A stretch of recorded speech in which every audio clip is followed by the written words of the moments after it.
Une maman et 10 trucs, plus près de l'illumination à chaque réveil nocturne. Une petite gamine. Alors. J'ai toujours rêvé d'être une rockstar. Donc maintenant que j'ai des enfants, je pense que plus aucun obstacle ne se dresse sur mon chemin et il est temps. J'ai descendu dans mon jardin. Bon, je pense que tout le monde avait remarqué qu'il y avait quand même un petit problème dans cette chanson. J'ai descendu dans mon jardin. Pourtant, on continue à la chanter à nos enfants comme si de rien n'était. Pour y cueillir du romarin. Bon, j'y ai longuement réfléchi et je crois que j'ai compris. C'est un code en fait. Les paroles ont été un peu camouflées. Mais les vraies paroles, c'est ça. J'ai descendu 1 litre de vin. Dans le cube, il y avait plus rien. Et là, non seulement l'erreur grammaticale s'explique, mais en plus la suite de la chanson prend tout son sens, parce que sinon ça ne veut rien dire. Gentil coquelicot mesdames, gentil coquelicot nouveau, j'en avais pas cueilli 3 brins, qu'un rossignol vint sur ma main, il me dit 3 mots en latin, que les hommes ne valent rien. Ouais, mais c'est tous des connards. De toute façon, c'est tous des connards. Mais évidemment, on peut pas chanter ça à des enfants. Donc on a été obligé de changer un peu les paroles. C'est juste qu'on a oublié de changer j'ai descendu. Voilà. Lundi matin, l'empereur, sa femme et le petit prince sont venus chez moi pour me serrer la pince. C'est une chanson particulièrement agréable à chanter, ça a un effet thérapeutique. Je conseille de l'accompagner de petits mouvements des épaules comme ça. Mais comme j'étais partie, le petit prince a dit, puisque c'est ainsi, nous reviendrons mardi. C'est tout l'important de cette chanson, c'est l'aspect thérapeutique. Il faut y mettre de l'entrain et insister à chaque fois sur le nouveau jour de la semaine. Et avec les épaules surtout. Lundi matin, mardi matin, etc. C'est une chanson qui a été conçue spécialement pour les parents pour leur redonner du peps dans des journées un peu difficiles. Les paroles ont été infusées d'énergie revitalisante qui aide les parents à tenir à peu près la route. Le mieux, c'est de commencer la journée avec cette chanson. Par exemple, il est 6h du matin, vous êtes dans votre lit, et puis il y a un enfant qui vient, qui vous grimpe dessus, qui vous fait ça, là.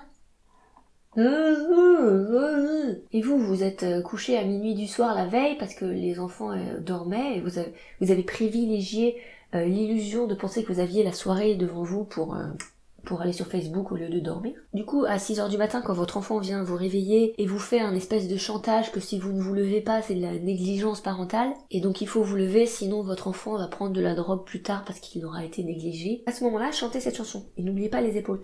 Lundi matin. Vous êtes sûr, ça a été conçu spécialement pour ça.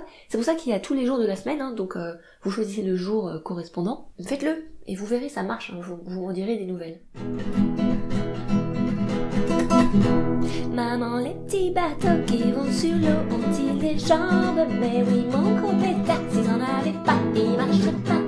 Bon, moi je peux pas cautionner ça, hein, dire mon gros bêta à son enfant, c'est un manque de respect. C'est pas du tout parentalité positive. Surtout que dans l'histoire, la grosse neuneu, c'est quand même la maman. L'enfant, il a besoin de se construire en miroir de ce que le monde lui reflète. Et il a besoin d'adultes, de guides fiables, en qui il sait qu'il peut compter. Là, il va vite se rendre compte que sa mère, elle est teubée à croire que les bateaux ont des jambes. Avec les mères pareilles, ça va être du traumatisme quotidien pour lui. Bon, après, qui suis-je, moi, pour juger? C'est facile de juger les autres mères, ça je sais. On ferait mieux de se soutenir au lieu de se critiquer l'une l'autre. Puis elle est peut-être pas si con que ça, cette maman, parce qu'au moins elle sait que la terre est ronde. Un endroit devant eux, ils font le tour du monde, mais comme la terre est ronde, ils reviennent chez eux. Un éléphant, ça trompe, un éléphant, ça trompe énormément. Bon, ils se sont pas trop foulés pour le jeu de mots là quand même, c'est vite fait drôle. Mais le plus incroyable dans cette chanson, c'est pas la nullité du jeu de mots, c'est la suite. La peinture à l'huile, c'est plus difficile. Mais attendez, quel rapport avec les éléphants qui trompent énormément là? On ne sait pas. Mais c'est bien plus beau que la peinture à l'eau. Bon alors tout ce que je sais, c'est que ça met des idées tordues dans la tête de mes enfants. Maintenant, ils font grève de la peinture à l'eau et ils me réclament de la peinture à l'huile parce que, je cite, c'est bien plus beau. C'est peut-être bien plus beau sur le papier, d'accord, mais pas sur mon canapé. Il était un petit homme, pirouette, cacahuète. Bon, elle est rigolote cette chanson. Il y a une petite histoire, la maison en carton, les escaliers en papier, le facteur se casse le bout du nez. C'est rigolo, ça tient la route. Il y a juste un petit détail incompréhensible dans cette chanson. c'est le pirouette cacahuète. On ne comprend pas ce que ça vient faire là. Et c'est répété plusieurs fois tout le long de la chanson, et à chaque fois on se demande, mais pourquoi pirouette cacahuète? Donc forcément on est en droit de se demander, y a-t-il un sens caché? J'ai cherché, et je crois que j'ai trouvé. Il y a bien un code secret dans cette chanson. Et accrochez-vous bien parce que je pense que ça va vous faire un choc. Alors commençons par le mot cacahuète, c'est le plus facile. Hein. Si vous enlevez wet, il reste caca. C'est tout. Celui-là était assez facile à déchiffrer. Le mot pirouette m'a demandé un peu plus de réflexion. Si on enlève les lettres I, E, T et E, qu'est-ce qui reste? Prout. Et c'était là, sous nos yeux pendant tout ce temps, et innocents que nous étions, nous n'avons rien vu. C'est pas pirouette cacahuète, c'est cacaprout. Bon, je pense que vous avez tous compris où je voulais en venir. Il n'y a aucun doute possible. C'est un complot. C'est un complot des Illuminati. Non mais au bout d'un moment, il faut pas vivre dans un monde de bisounours, hein. Il faut regarder un peu la vérité en face. Qui dirige le monde? Et regarder ce qu'ils mettent dans la tête de nos enfants, à notre insu, par le biais d'innocentes comptines. Vous n'aviez pas remarqué à quel point nos enfants aiment répéter à longueur de journée ce genre de choses? Cacaproute. Vous croyez que ça venait d'où? C'est même pire que ça, il y a certains adultes qui ne dépassent jamais ce stade. En plus, moi je me souviens très bien quand j'étais petite, cette chanson me traumatisait parce que j'avais la vision du bout du nez cassé, ça me faisait faire des cauchemars. Et ça, les Illuminati, ils savent très bien jouer sur les peurs des gens comme ça pour mieux leur laver leur cerveau après. Mais si vous aussi vous avez peur du bout du nez qui se casse, je vous conseille de remplacer bout du nez par crotte de nez. C'est moins traumatisant pour les enfants et de toute façon au point où on en est, ça va bien avec cacaproute. Un avion à réaction, cacaproute, cacaproute.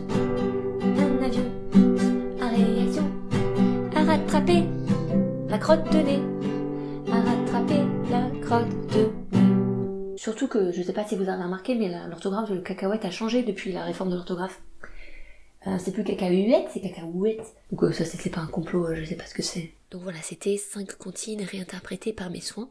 Il y en aura 5 autres, puisque mon blog s'appelle Une maman et 10 trucs, donc à chaque fois je suis obligée d'en faire 10. Voilà, j'aurais peut-être dû appeler mon blog autrement, maintenant c'est trop tard. Donc pensez à vous abonner à ma chaîne pour ne pas rater les 5 prochaines comptines. Il y aura Je te tiens, tu me tiens par la barbichette, La bergère qui va au marché, J'ai du bon tabac dans ma tabatière, celle-là c'est du lourd. Meunier tu dors, et la dernière ce sera une surprise. J'aurais peut-être pu me laver les cheveux quand même. Ou alors me coiffer, je sais pas, un truc. Qu'est-ce que t'en penses, Papa Ours? Tu crois que je suis crédible en rockstar? La prochaine fois, j'essayerai fond de teint pour cacher les cernes.